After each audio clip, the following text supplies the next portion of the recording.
Hello everyone, another edition of the Automobile Market YouTube channel. Today we're talking about an issue which it's very important, I think, to most people, and that has to do with banking. I think Canadians, we've come to regard our Canadian banks as leaders, as well-regulated and ethical institutions. But I just want to give you my experience of one particular bank. Having been a client at this bank for around 30 years, I've been noticing a steep decline in how this bank treats its customers, particularly with respect to, I know today we're going to be talking about, RBC. Now, when I first started with RBC, have a long history from the late 80s and into the 90s particularly. RBC was an excellent bank. They treated customers well, and they valued long-term customers in particular. In my humble opinion, this bank does not value long-term customers like they used to. We had that interesting incident of somebody by the name of Thomas Nassab, whose accounts were closed after 30 years, with no apparent reason. This was profiled right across the media. Again, I have been in this bank for a similar amount of time. In the last 2 years, I've noticed a sharp decrease in customer service involving a bizarre kind of discrimination taking place by these bank officials that just kept getting worse and worse and worse. Became so atrocious that had to make a report filed to the Canadian Human Rights Commission. And would you believe, folks, that it only became worse after I even reported it? Just actions with impunity. Well, without going into too much of the details of the profound discrimination that I experienced at this particular bank, extremely atrocious, shocking discrimination. I reported this, had a discussion, an incident where, they decided that they were going to, in these incidences of retaliation, the bank, the new manager of this particular branch in 99 Bank Street decided that they were going to post a message about me, which was completely inappropriate. A message about me in order to, as part of this whole retaliation, which is now the subject of a Canadian Human Rights Tribunal hearing. Did I call, the branch, I'm not the branch, rather I called RBC customer service to speak to one of their customer service agents to find out whether this note, which is a discriminatory note, which is completely unlawful under the Canadian Human Rights Act, whether it's consistent with RBC policy. I had a long conversation with the RBC client representative. She informed me that this note that RBC at this branch at 99 Back Street in Ottawa decided to post were completely inconsistent with RBC policy. I had to, I was very meticulous in asking her this question multiple times to make sure she heard it correctly. I then reported that to the Canadian Human Rights Tribunal as part of the litigation process. Then RBC said, decided that it was going to produce a so-called recording of this conversation I had with this RBC representative. So I'm thinking to myself, well, why would RBC be sending to the tribunal a genuine recording of the conversation I had, which in my view would be quite incriminating, this conversation, because in this conversation, the representative multiple times said that, it's completely against the policy for RBC, this manager, to be posting this discriminatory message across branches. And what would happen was I would go to a branch and they would read the message, and it was completely discriminatory. So I listened to this message and found out, wait a second. there is missing the whole part where the RBC representative admitted multiple times that what was done by this branch manager was completely consistent. That was completely missing from the phone recording. So I decided, okay, what's going on here? I had this recorded message multiple times analyzed through a forensic analysis.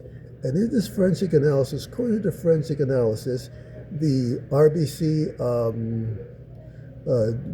subjected the audio file that they produced to the Canadian Human Rights Tribunal to post-production manipulation, which meant that it was not a raw file.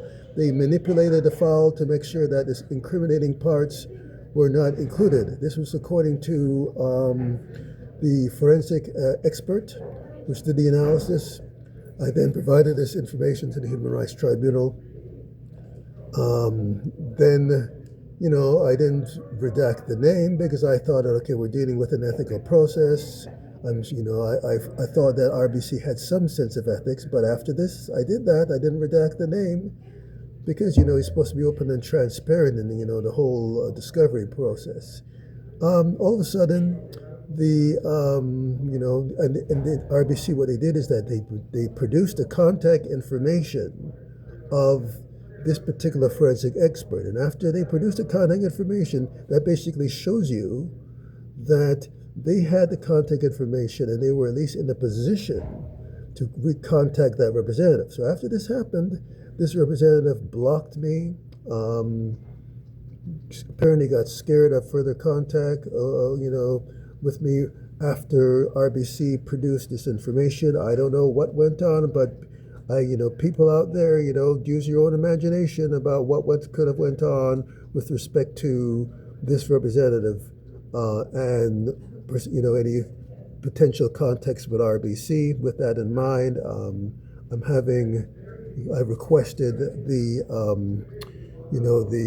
for there to be a subpoena of whatever to find out whether RBC in fact did reach out, as it somewhat appears on prima facie that there was something that went on which caused that forensic expert to stop contacting me when we were having completely great relations up to that point. That forensic expert went out of their way and got us information. Since that time, I've gotten more forensic expert to basically confirm the original findings that RBC, according to them and all these multiple experts, subjected the file to post-production manipulation. Now, the reason why this is significant is that how can we have a established multi-billion-dollar bank like RBC going to such a great length of apparently sacrificing its reputation to, according to these experts, manipulate a file and then produce a file which is inconsistent with the actual raw file in order to then say that, oh, this is what actually went on, this is the conversation we had, when it's in fact definitely not a conversation we had. I think that Canadians, had to present this on YouTube because unfortunately our mass media, a lot of stuff goes on in Canadian society which is not going to be talked about in CBC, CTV, and all the major networks because, you'll hear some stuff come out, but much of stuff like this is not going to come out because of, various loyalties amongst the large corporate institutions in Canada wanting to conceal certain information, which is going to be incriminating to vested interests that they have an association with, based upon the concentration of power that exists in Canada.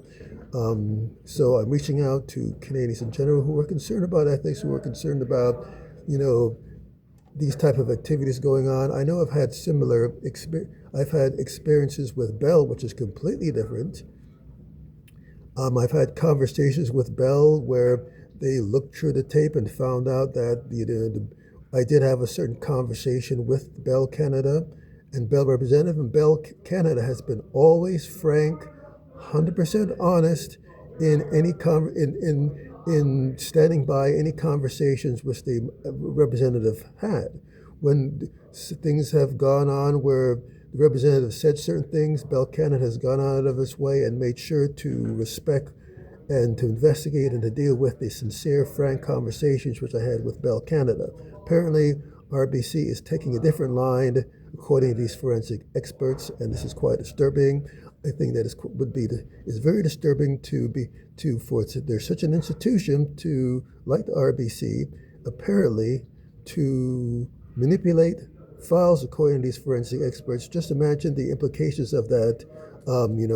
How can we trust an institution which allegedly is doing this according to a forensic expert? So anybody who is a forensic expert out there who has any comments about this, anybody which has any insights about this, about what's going on with RBC. I mean, this is not the RBC that I joined, that I took my account in the first place. What's been happening in the last 2 years with RBC and this harassment that I've experienced, this discriminatory treatment, this is not the RBC that I signed up for many years ago. It's quite disturbing. If you have any similar experiences you want to relate, I invite you to make your comments below and reach out, because this type of situation going on RBC is quite disturbing.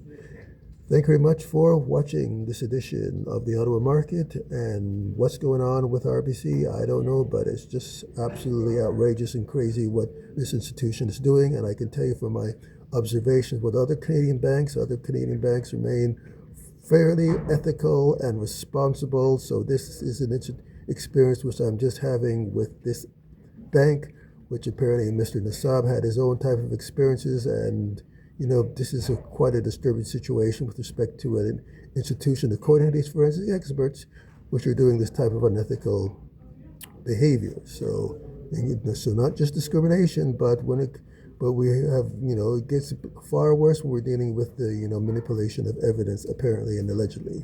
Thanks for watching another edition of the Ottawa Market.